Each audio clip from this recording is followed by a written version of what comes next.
Hey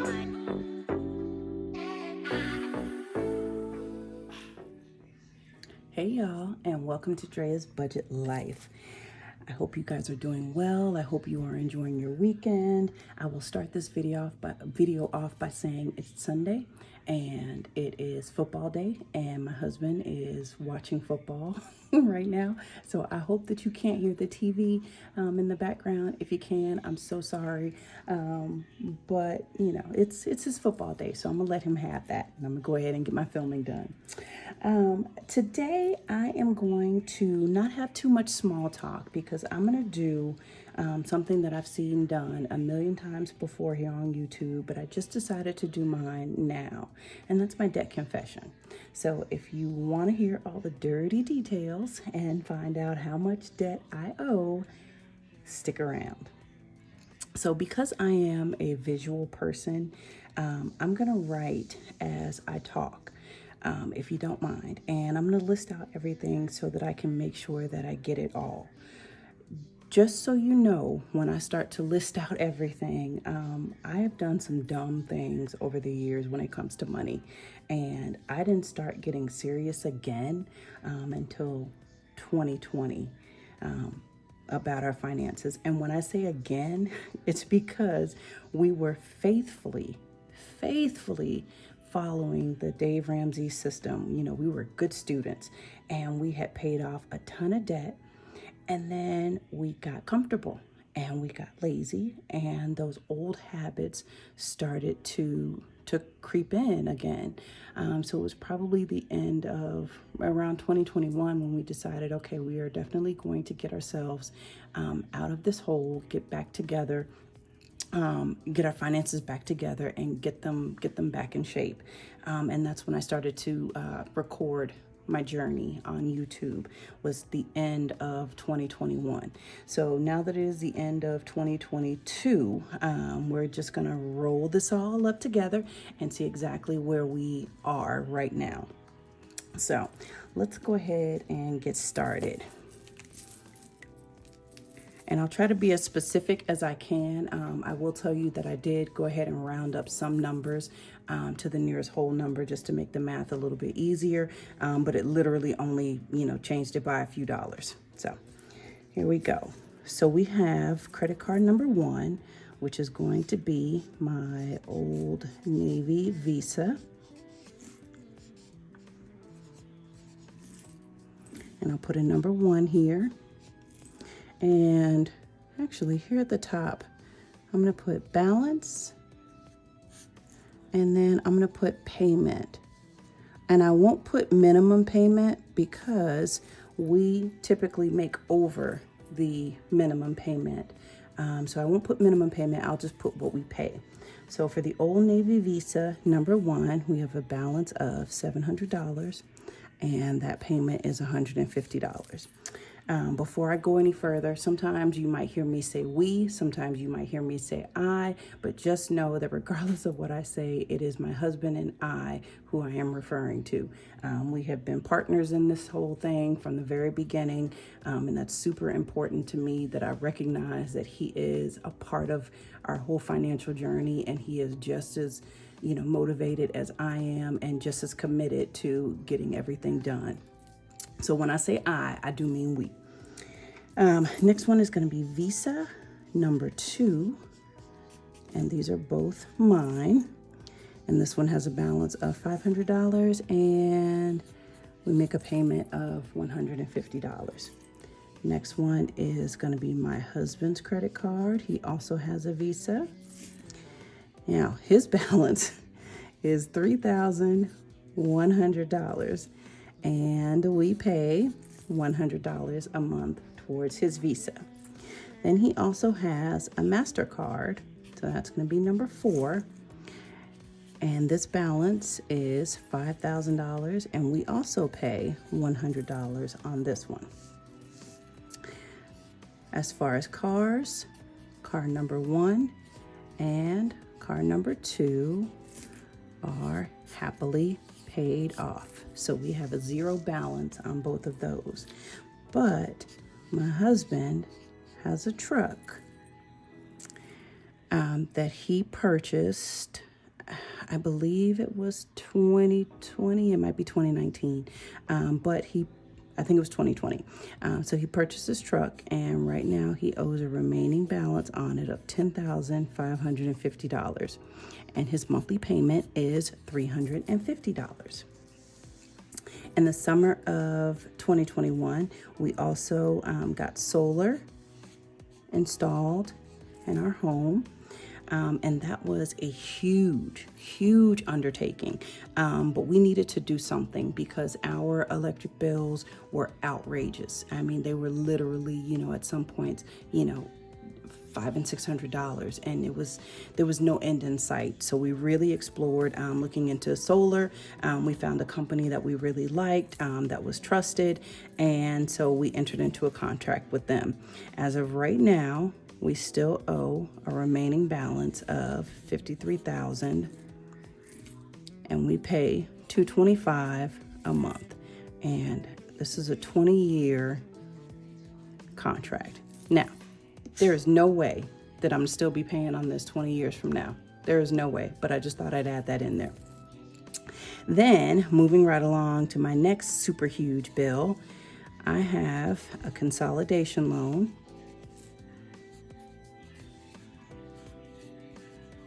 And this one has a balance of $30,500. Now, I'm gonna stop you right here. Why do I have a consolidation loan and I still have more debt? I don't really want to talk about it, but just know, like I said before, I have made every dumb mistake under the sun, and the point is to never do it again. Never. Every time I have to pay this consolidation loan, I get angry, and I get angry with myself because we paid off everything down to zero, and then we slowly but surely racked it all back up. So this is definitely one that I want gone. I have a line of credit that has right now a balance on it of $4,500, and we make a payment of $225 a month for that one. Oh, and for the consolidation loan, hold on, I'm gonna hit you with this. $711. But I never pay $711. I always give them an extra $100. So this is $811 a month for a consolidation loan when I'm looking at other debts. That's the last time I'm gonna mention it. Next is student loan.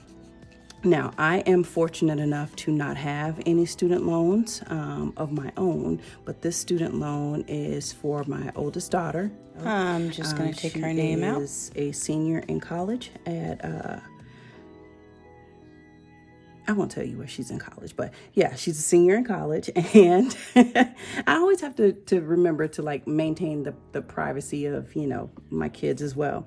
But she's a senior in college, and so as her graduation present, I told her that I was going to pay off one of her student loans.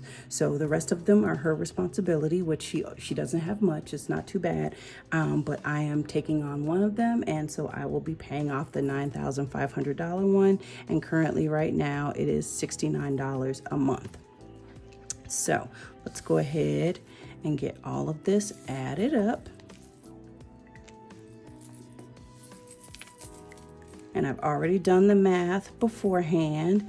So this is a grand total of $117,350 with a a monthly payment of $2,180.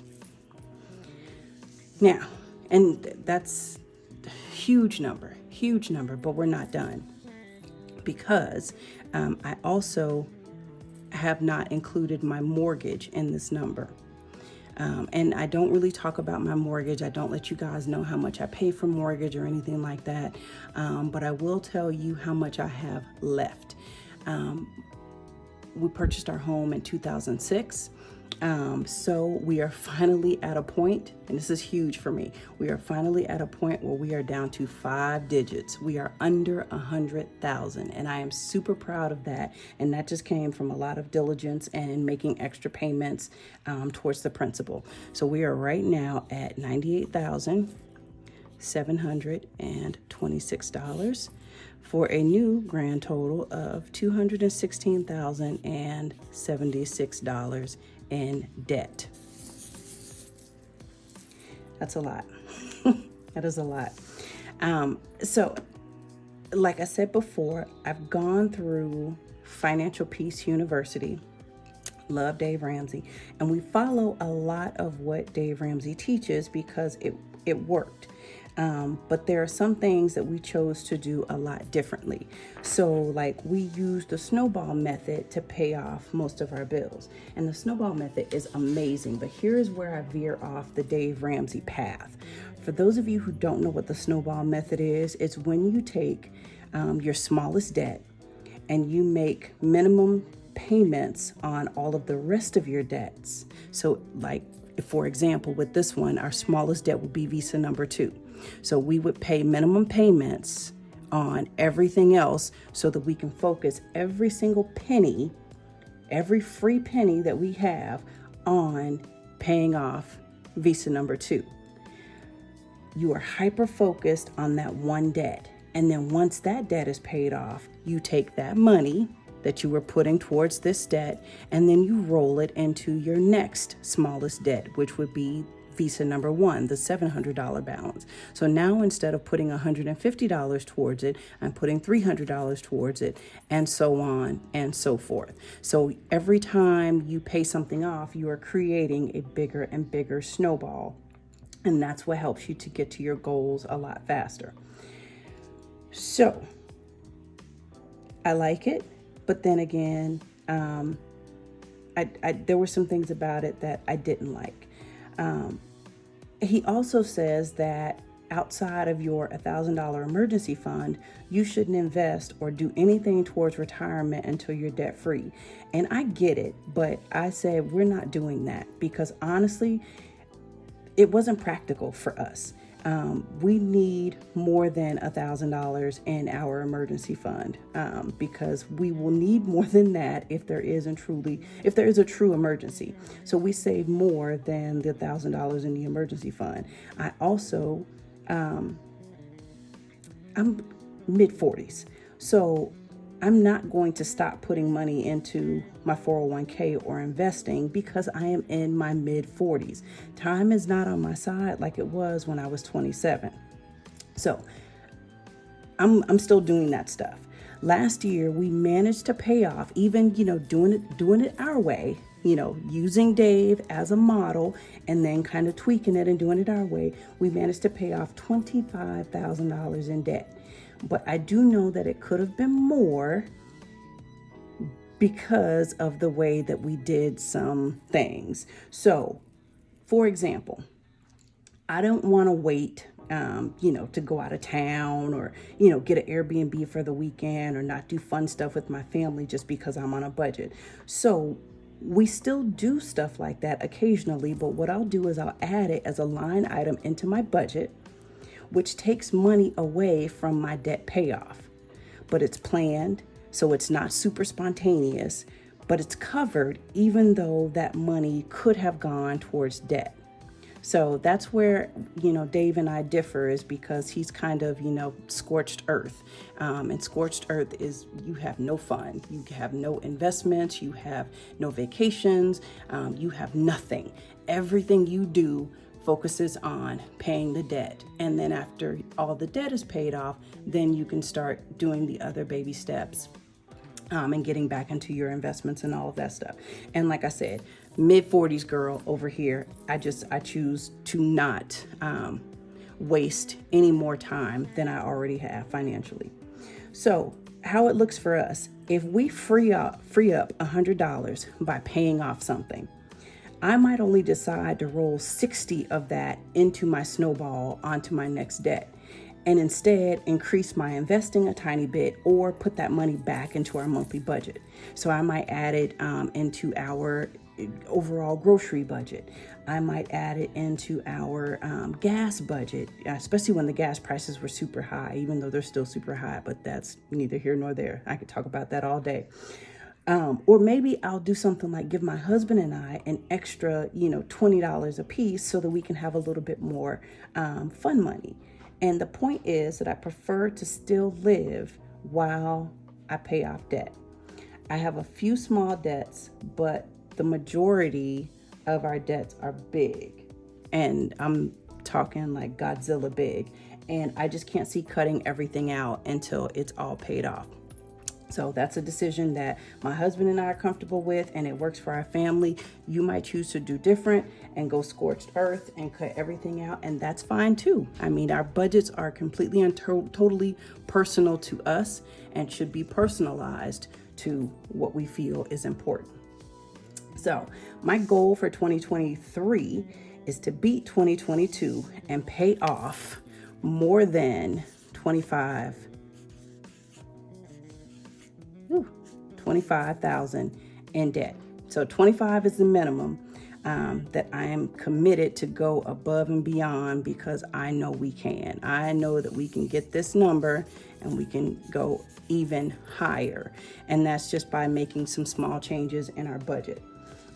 Credit card number 1 and credit card number 2 will be gone by December 31st.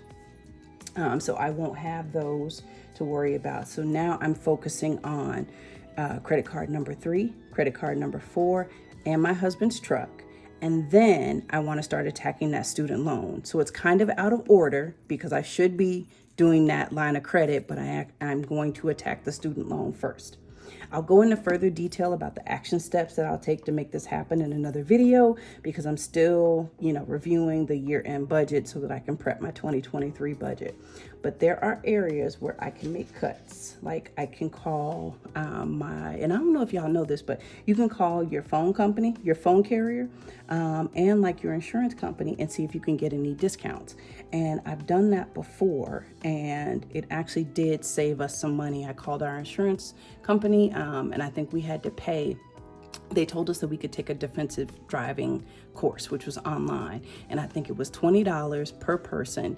And it gave us a discount of 10% extra for the whole entire year off of our premium, which, went a long way considering we only invested $40 to get that 10% discount. So you can do stuff like that if that's something that you're interested in. I also go around the house at the end of the year and see if there's anything that we want to sell. And I'm a big fan of Facebook Marketplace, so that's the main place where I go. I also had a plan at my job to gain more hours every pay period. So I already have a plan to work about 4 more hours per pay period, which will increase my pay a little bit, which is only 2 more hours a week. My husband also has a few ways that he's going to bring in some more money. So together we have a good plan. It's, nothing too crazy, but because we can always flex up, but together we have a plan. Will I do some savings challenges again? Yes. But I learned in 2022 that I really like setting small, achievable, like bite-sized goals using the smaller savings challenges. I have used one challenge in particular over and over and over because I'm literally saving $100 at a time. And that keeps me motivated longer than the larger challenges because I need quick wins. Quick wins keep me going. If I had a sinking fund, if I had a savings challenge for like the solar and it was $53,000, I would be super unmotivated after a while because it's going to take a while to move that needle from $53,000. So I like the small wins, and then I take that money once I finish it up, and then I earmark it towards going towards a debt, or I earmark it for something else, and then I start over again. So it just keeps everything fresh for me. So that's my debt. And that's a little bit of my plan. And I hope that you come back and check out my videos. And if you haven't already subscribed, please do so. Hit that like button on your way out because it helps the YouTube algorithm. And please leave me a comment down below and tell me if you're tweaking your debt repayment plan for 2023 or if you're going to keep it the same and continue doing what works for you.